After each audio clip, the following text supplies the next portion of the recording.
گانا سننا اور موسیقی کی محفلوں میں جانا کہاں تک جائز ہے؟ میں نے ابھی آپ کو گن کر بتایا کہ اللہ تعالیٰ یہ فرماتے ہیں کہ میں نے صرف 5 چیزیں حرام کی، اس کے علاوہ کوئی چیز حرام نہیں ہے۔ فنون لطیفہ، فائن آرٹس جتنے بھی ہیں، ان میں موسیقی ہے، ان میں گانا ہے، ان میں غنا جس کو کہتے ہیں، ان میں مصوری ہے، ان میں شاعری ہے، یہ سب بالکل جائز ہے۔ یہ جو 5 چیزیں میں نے بیان کی ہیں، ان میں سے کوئی چیز اگر ان میں پائی جائے تو تب یہ حرام ہو جاتی ہے۔ مولانا الطاف حسین حالی کا شعر ہے کہ وہ خود شاعر ہیں اور بڑے شاعروں میں سے ہیں،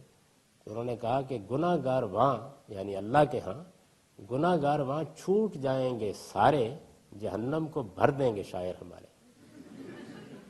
تو یہ انہوں نے شاعری کو حرام نہیں کہا، شاعروں کے کرتوتوں پر تبصرہ کیا۔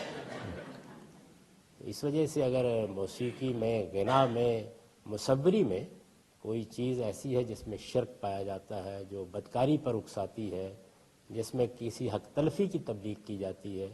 کسی کی جان مال آبرو کے خلاف زیادتی کی جاتی ہے، اللہ کی طرف ایسی باتیں منسوب کی جاتی ہیں جو اللہ نے نہیں کہیں، تو یہ کانٹینٹ ہے جس کی بنیاد پر ہر شخص کو فیصلہ کرنا ہے، یعنی بجائے خود ان میں سے کوئی چیز ناجائز نہیں۔